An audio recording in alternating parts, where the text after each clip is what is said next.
episode 4 ini berlanjut di mana di episode sebelumnya Van dipantau oleh Guntang menggunakan barrier sehingga Van tidak dapat mengetahui kedatangannya.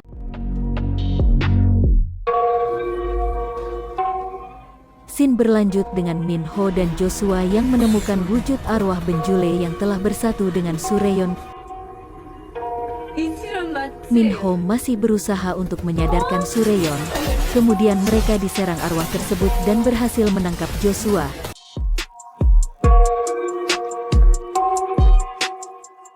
Ketika Minho akan ditangkap, tiba-tiba Belati terbang menyelamatkan Minho. Dengan heroiknya Van pun datang. Di sini terjadi perdebatan antara Van dan Minho untuk menolong Sureyon, sedangkan Joshua meminta tolong tetapi tidak dipedulikan. Hingga akhirnya Van menolong Joshua. Di sini terjadi pertarungan epik kolaborasi Joshua menggunakan pedang birunya dan Van dengan belati emasnya. Mereka berdua menyerang dengan ganas rawah Benjul. Tetapi arwah Benjul sangatlah kuat untuk ditaklukkan, sehingga ketika Minho mencoba menyadarkan Sureyon, Van akhirnya terlepas dengan menggunakan kekuatan penuhnya berubah menjadi iblis nafsu. Di sini terlihat Van tidak mampu menguasai dirinya.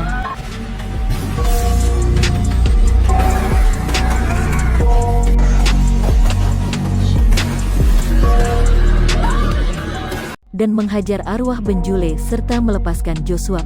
Minho berusaha lagi meyakinkan Sureyon hingga ia tersadar.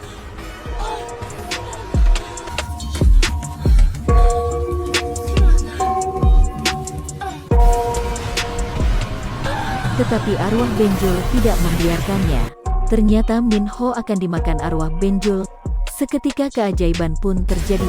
Minho memancarkan cahaya yang mampu mengusir arwah Benjule dan mampu melepaskan Sureyon dari cengkeraman Benjule.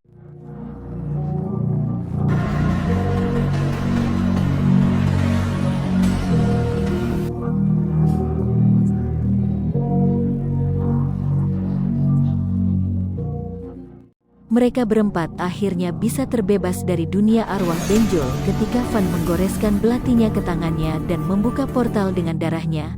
Tetapi akhirnya Minho dan Sureyon tak sadarkan diri.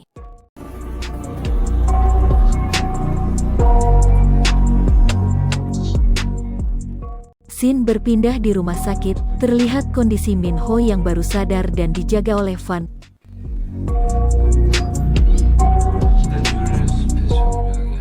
Van di sini menjelaskan bahwa ikatan antara arwah Benjul dan Sureyon sangat sulit untuk dipisahkan.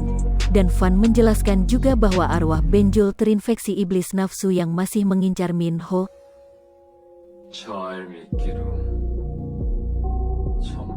Kemudian Minho mendatangi ruangan Sureyon yang sedang dalam kondisi koma. Di sini Minho berjanji akan menanggung semua biaya dan akan mencarikan keadilan untuk Sureyon. Van memperhatikan dari pintu.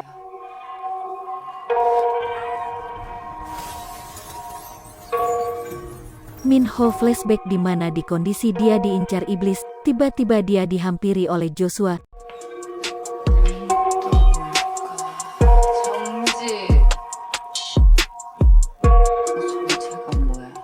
Di sini Minho bertanya siapa Joshua sebenarnya.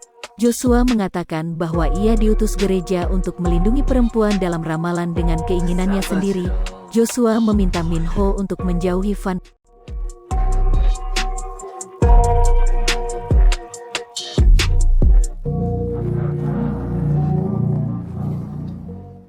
Scene berpindah Van yang sedang makan dengan nenek dan berdiskusi tentang arwah Benjul sebelumnya dan nenek merasa kasihan karena Van hanya bekerja sendirian untuk membasmi iblis. Dan Van mengingatkan nenek untuk berhati-hati juga dengan kondisi sekarang. Van kemudian pergi dan berpapasan dengan Boyang Ji.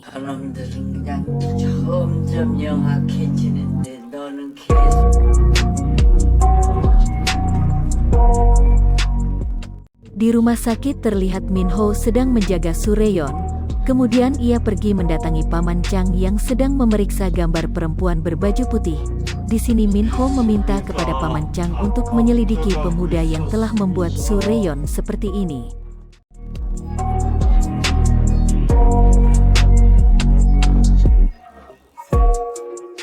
Scene berpindah di percakapan antara kepala gereja dengan Joshua dalam video call. Joshua mengatakan walaupun Van iblis tetapi ia melindungi Minho.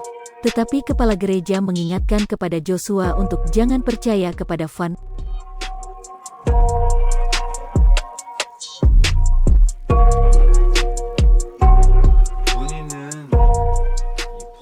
Scene berpindah pada Joshua yang mencoba mengintimidasi Van kembali. Ia mengatakan bagaimana rasanya bertemu orang yang pernah dibunuhnya, karena di sini kita tahu bahwa Van tidak membunuh manusia, melainkan hanya para iblis nafsu.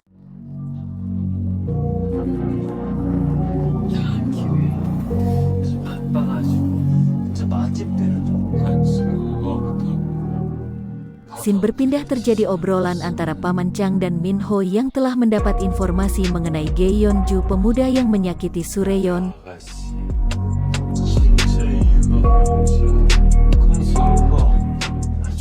Terlihat Geyeonju yang sedang mengamati gambar Sureyon.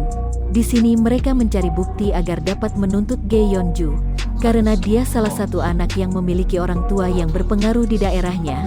Akhirnya mereka mendapatkan bukti dari perusahaan penyedia layanan yang dibeli oleh bibinya Bora dengan syarat Minho tidak boleh mengganggu hotel dan lembaga kebudayaan yang dimiliki sang bibi. Setelah mendapat bukti mereka dihubungi pengacara bahwa Geyeonju mengajak damai keluarga Sureyon.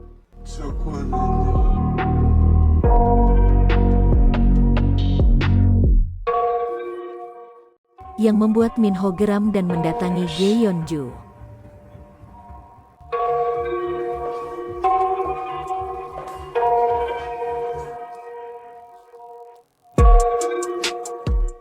Terlihat Geyeonju sepertinya menyesal dengan tidak mengakui kesalahannya dan akan mengancam balik, tetapi ternyata itu hanyalah tipuan saja. Seketika Minho mengeluarkan teknik bantingan dan pukulan yang membuat Geyeonju tersungkur. Scene berpindah.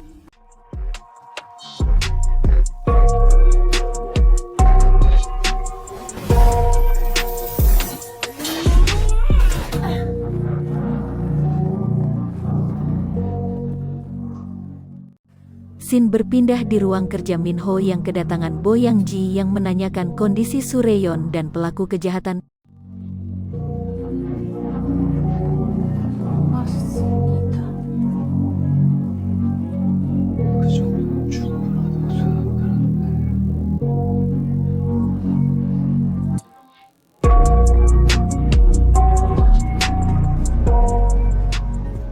Berpindah di tempat lubang arwah Benjul, Van yang melihat kegigihan Minho sepertinya tidak tega melihat Sureyon, akhirnya meminta kepada arwah Benjul melepaskan jiwa Sureyon yang akhirnya diganti dengan kematian Geyeonju yang dilahap arwah Benjul. Seketika Sureyon pun akhirnya sadar dari komanya.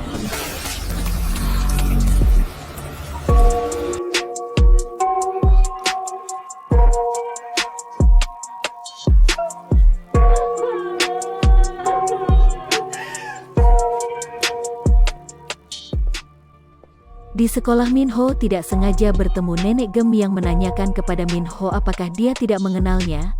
Kemudian Suci datang dan memperkenalkan bahwa nenek adalah neneknya Bo Yem Ji yang juga sebagai donatur di sekolah ini. 아무튼 성격 급한 건 알아줘야 돼. 왜 또?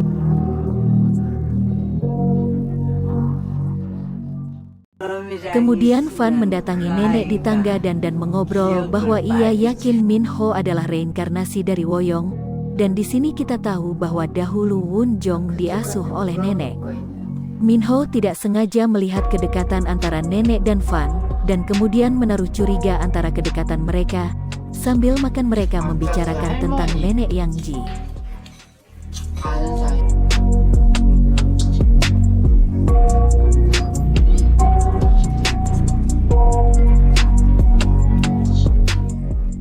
Scene berpindah di rumah. Minho terkejut mendapatkan kabar bahwa Geyeonju tewas di rumahnya, dan buru-buru mendatangi Van dengan curiga apa ini perbuatannya. Dan Van hanya berkata tidak ada yang bisa membuat seseorang puas, dan memberikan handphone kepada Van agar gampang untuk dihubungi.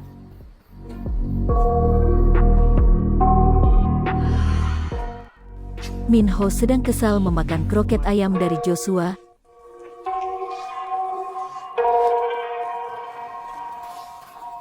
바로 싸우는 스타일이 아닌데. Ternyata di sini Joshua mengajak Van untuk berduel.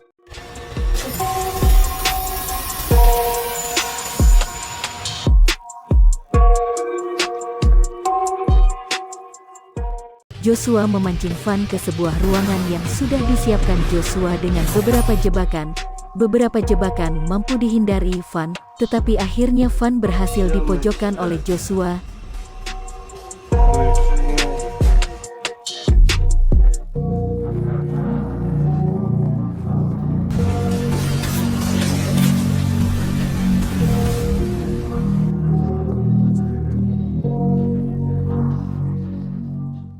Seketika Joshua ingin melakukan pengusiran iblis, Van berubah ke bentuk iblis nafsunya.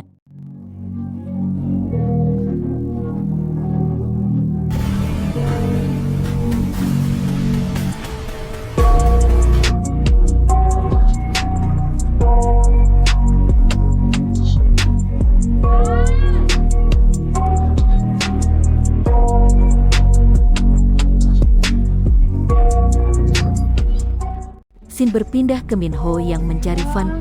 Tiba-tiba Minho menemukan mereka. Van mencoba menikam Minho dalam bentuk iblis nafsunya. Episode 4 pun berakhir.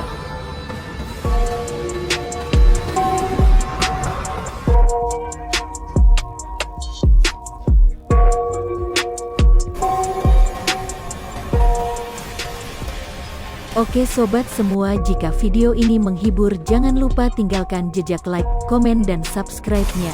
Terima kasih.